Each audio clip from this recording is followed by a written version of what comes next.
Okay, this video is to explain the difference in the different Kawasaki. These are the two-stroke jet pumps. So this one is off of a 300 SX, so it's the small stand-up ski. And this one has the exhaust hooks up to the hull and goes out the cone there.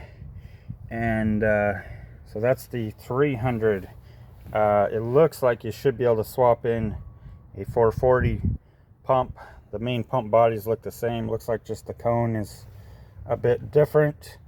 The impeller on these is the same. You can swap 300 impeller into a 440.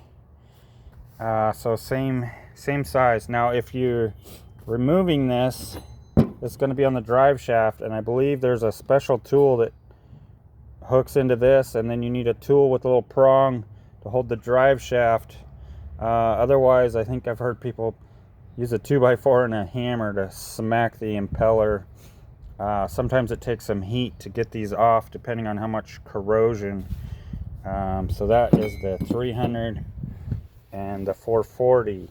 These also just have two main pieces. You kind of have the reduction nozzle and the steering nozzle on these.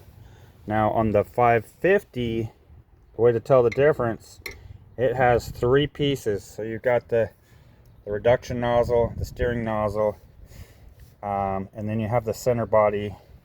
Now on these ones, it's a tapered fit. So this opening here at this side is wider than at the other end. So if you have a big clearance between the impeller and the wear ring, you can shim. I believe you can put shims on the shaft, and it pushes the impeller deeper into this reduction nozzle here, or pump shoe. Now there is a difference between the 550 SX, which I think came out in either 90 or 91. And on this one, you can just use a regular, you pull it out, you remove the cone on the one side, little cone, take that off, 10mm bolts, you put this in a vise, and then you get one of these spline tools, and you turn it. It's regular, counterclockwise, going to loosen it. Sometimes you need a nice big breaker bar to get some leverage. So the 550, 650, 750 all use the same tool. It's a 750 impeller, same tool on all of those. Or you can make a tool. If you got an old drive shaft, you could kind of cut it and bend it and use that as your tool. Or you can cut it and weld a socket, so then you don't have to find your tool and then find the socket. Also on the 550 JS, I don't have the tool, but the JS impellers have this basically nut welded onto the end, or part of the impeller cast into it, I guess. And so you would hold that, and then you need a tool that goes down in here, and it has 6 splines. So you put that tool in here. It's going to be similar to this, but it only has 6 of these teeth on the splines. So you would put that tool in there, hold this, and that's how you remove the JS. So that's pretty much everything. I believe 1990 was the first year with the JS. So you need a different spline tool. So if you take off the cone and it looks like this, instead of this would be the JS, this would be the SX. If you're buying looking for used pumps, you want to look for signs of corrosion. It's got corrosion. This wear ring seems to be not too bad. The lighting, I'm not sure. You can see the pump veins are kind of chewed up. So, but the wear ring actually looks decent and usable on this. But if you're buying a used one, I would really try and avoid buying stuff that has, you see the different colors. That's salt water, can cause problems. The problem is you get corrosion in behind the wear ring and it bubbles up, and then your your impeller is hitting on it. So here's one that's pretty good shape. The vanes are good shape. You can remove these seals. You can get a kit to redo the seals and the bearings and the O-rings. You don't really need any special tools. Pretty much a hammer and a brass punch. You should be able to rebuild these. Now, any of these 650 pumps, the main body will work on an X2, the 650 SX, the Super Chicken, the Jet Meat, the Tandem Sport. This pump will work on all of those. So if you have one that goes bad, any of those, doesn't have to be particular model. Now the 750, the pump, the difference on the 750 pump, the pump shoe after 95, I believe in 96, they started going to these aluminum pump shoes, and this would bolt up on the ones with aluminum to the pump. There's some bolts that would go through those holes. So on the 750, now before 96, this is usually plastic and siliconed. You silicone in the shoe. So the advantage is you can pull this pump without having to re-silicone the shoe. On the 650, every time you pull this pump out, you need to silicone where it comes in contact with the hull, so you don't get air leaks and cavitation. And the other thing, these impellers, you're not going to get, there's no performance difference if you swap from a 650 to a 750. They're 140 millimeters, so the impellers are the same diameter.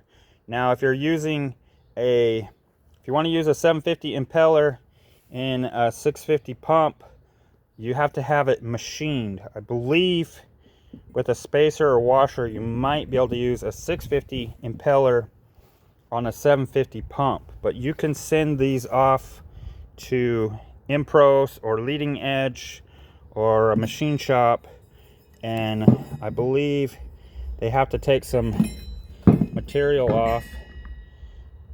That one's a huge difference between this face and here, but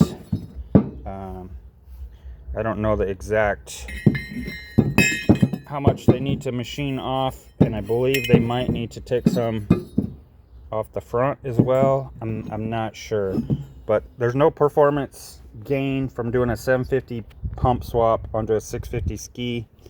Really the only reason is if you swapped out the pumps a lot and you wanted to just pull the pump and not have to wait, because with the silicone you really want to wait like 24 hours to have it fully cure up.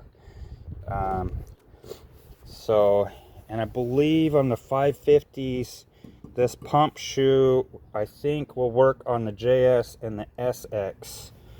And on these 650s and 550s, you just unbolt this 10 millimeter bolts, unbolt this cone. It's supposed to have a rubber seal. It's just going to pop off. These ones you don't have. It's not an oil bath. You can put oil on the seals when you're putting these together, so that the seals, the lips, don't get damaged. But this is not an oil bath, so they're sealed bearings. But you just take this cone off of on the 650, the 750, and the 550 SX is all that same cone. Another way to tell on the JS, it's got this, I think you put an Allen wrench and pull this cap off. I'm not as familiar with the JS as I don't really play with those, but pretty much the 550s on up, they're pretty easy to work on. Here are some reduction nozzles, and then this one is the steering nozzle. You just slide the fitting and pop it off when you're pulling these off. This hose here, this is your bilge. So if it's going into the reduction cone, that hooks up to the bilge, and you kind of want to take care of these hoses. It's got this odd size where it starts off thick and goes down. So it's a good idea to hang on to these. It's not just a regular hose. Now these ones, this one is off of an X2, so it also has a trim. So this part is the steering, this part is the trim. So if you have a 750 that has any sort of trim, that's why it has these two pieces. So some of these will interchange, some of them don't. You really got to pay attention to where the bilge fitting is, and sometimes this steering fitting can be in different spots on different skis, how it fits.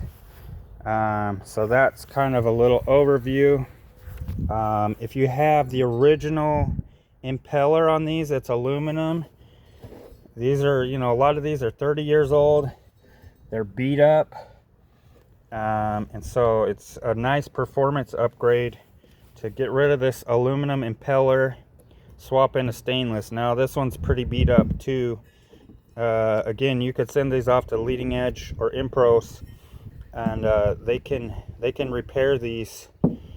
Most of them, they can repair them. And let's see here. So, oh, one other thing, these all have a pitch. The stock ones, they don't necessarily say. Now sometimes it's stamped in there and has the number. Sometimes it'll say something like KESC1, and so you kind of have to look. Well, this one still has the numbers, but sometimes you have to go online and find that what that code is. So this one is a 1318. So the smaller this first number is, the better your hole shot, and you can have these repitched. This one is a 1419. This is also for a 750 ski. So this one, the second number is the trailing edge, the back of the blade. The first number is the leading edge, and so the higher this number, the more your top speed. So it's kind of a trade-off. They can adjust this pitch some within a certain, you know, a couple numbers, I think. So you could send in an impeller that you wanted to get repitched, and then some of these are just a fixed pitch. This one says like 4.5, so that's a 14.5 pitch impeller. Also, sometimes if you don't see the pitch stamped on there, sometimes you look up in there and somebody has etched into the metal on this part. So if you're not sure the pitch of your impeller, most of the time you have to pull the pump and pull the impeller to see what pitch you have. So there's a little bit of information on the different pumps.